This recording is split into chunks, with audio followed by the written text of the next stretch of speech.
Je suis Gabriel Vital-Durand. Je suis né à Lyon, mais je suis arrivé à l'âge de 6 mois dans la commune d'Ornay, où mes parents s'étaient installés en 1950 comme médecins, en succédant à une tradition de médecins à Ornay et Ferney.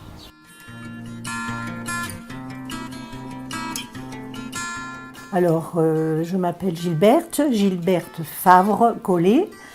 Je suis là depuis 4 ans.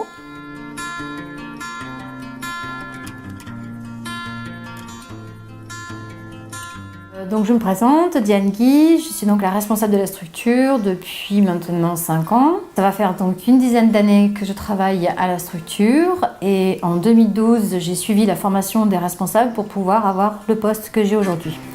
Moi je m'appelle Annie Treillard, voilà, j'habite Mijoux et je travaille au Berge du Lion depuis une quinzaine d'années. Je suis auxiliaire de vie sociale, voilà. L'idée de notre résidence n'est pas de servir de concurrence à des maisons de retraite ou EHPAD, mais plutôt d'offrir à nos résidents un nouveau cadre de vie. Donc au sein de notre structure, nous accueillons des personnes âgées encore autonomes, pas avec de grosses pathologies. Leur permettre à un âge et dans une condition physique et mentale qui le permettent ou l'y invitent à réorganiser leur vie. Voilà, je suis Emma Zvili. J'étais professeure de français à l'étranger pendant très longtemps. Et quand j'ai pris ma retraite, je suis revenue en France pour étudier la psychologie transpersonnelle. J'ai envie quand même de bouger un petit peu, surtout à un moment donné. Alors je me suis proposé pour aller acheter le journal parce qu'il y avait encore des résidents qui voulaient le journal tous les matins et tout.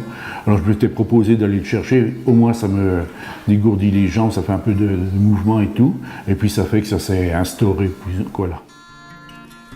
Nous leur proposons des logements de type 2 qui font à peu près 50 mètres carrés, loués complètement nus.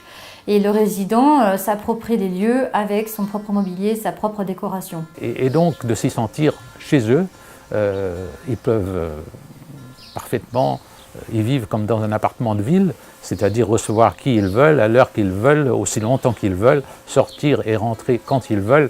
Il ne s'agit en aucun cas d'un cadre disciplinaire ou complètement surveillé. Éventuellement conserver leur animal domestique. Nous avons eu plusieurs fois des chiens dans nos appartements. Chacun peut décider avec un mois de préavis de nous quitter. Et le fait de notre structure qui a donc les logements éclatés sur les 4 bâtiments, ils ont des personnes en activité, des personnes comme vous, comme moi, ce sont leurs voisins, ce qui peut permettre de recréer du lien pour certaines personnes qui étaient complètement isolées.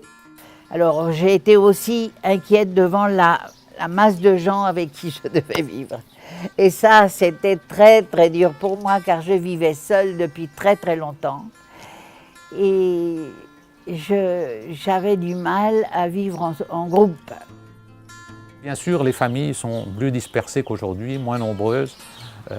Donc la possibilité de rester chez soi à un âge avancé est plus rare. J'ai eu ma fille à 42 ans, après 22 ans de mariage, parce que je n'en voulais plus, alors c'est là qu'elle est arrivée. Mais je suis très heureuse, elle est très gentille et tout. Heureusement que je l'ai, parce que j'ai plus du tout de famille. J'ai que des neveux éloignés, quoi. Un cas assez fréquent chez nos résidents est celui de personnes qui sont arrivées dans le pays Gex il y a 20 ou 30 ans, à l'âge de 25 ou 40 ans, et qui ont fait souche.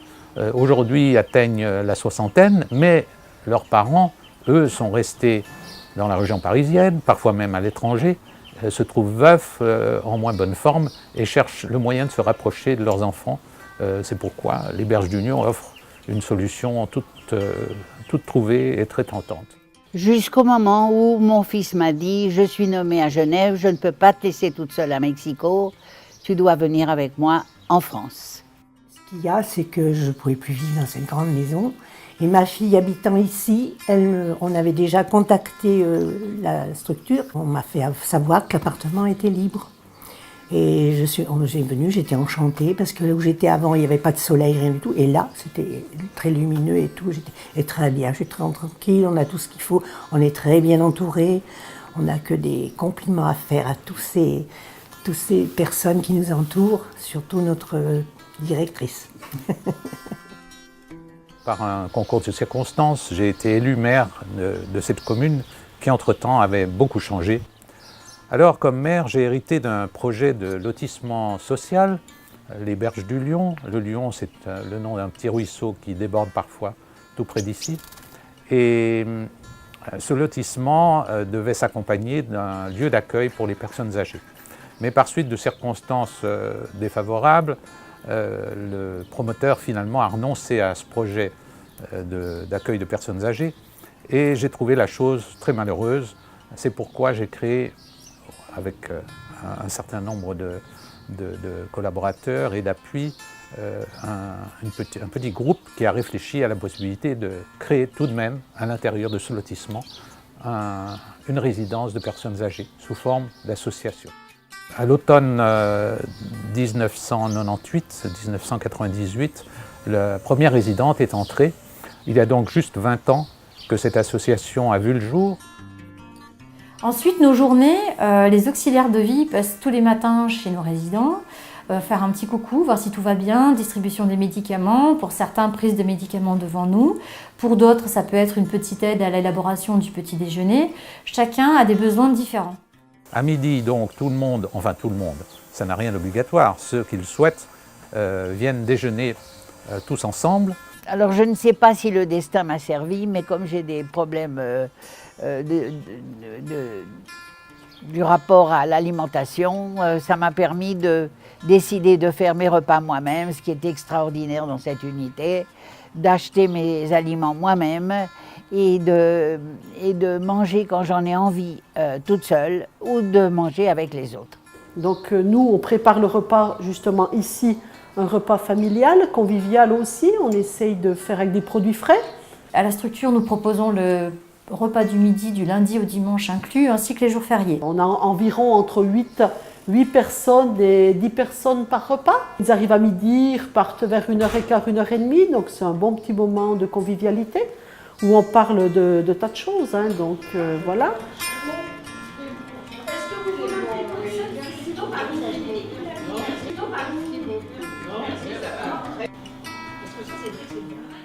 Après, bon, ils rentrent chez eux, donc souvent ils vont se reposer ou tout. Nous, on fait le nettoyage, on fait le rangement. Entre 14h et 15h, quand nous sommes à la belle saison, nous profitons pour aller promener les résidents sur le site, accompagnés d'une auxiliaire de vie pour leur sécurité.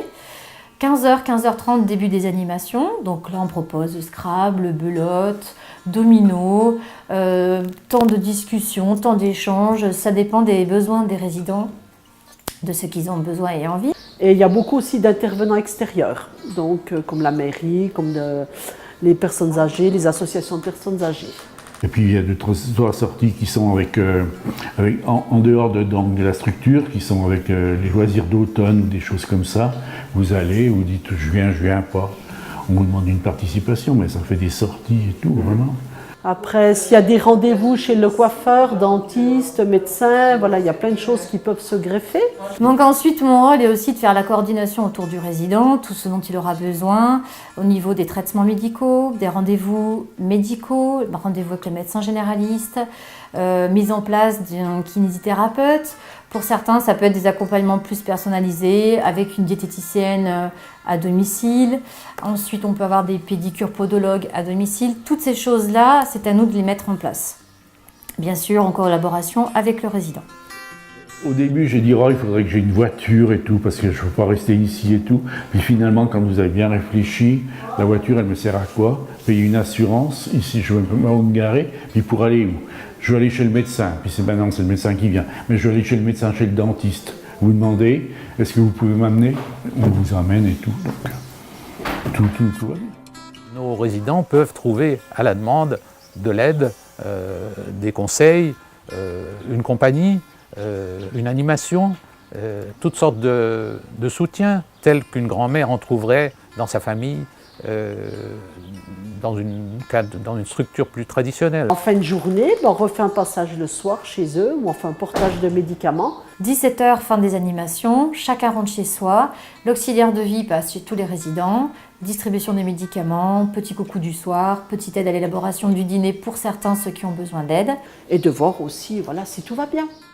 À 6h30, la dernière auxiliaire s'en va, mais chaque résident est porteur d'un système d'alerte qui lui permet en tout temps, de jour et de nuit, d'appuyer sur un bouton et d'entrer en contact avec un système téléphonique qui lui permet, sans même devoir le porter à sa bouche, mais à distance, de crier à l'aide ou de s'excuser pour avoir appuyé par inadvertance et ainsi de s'assurer que, quoi qu'il arrive, un secours est disponible.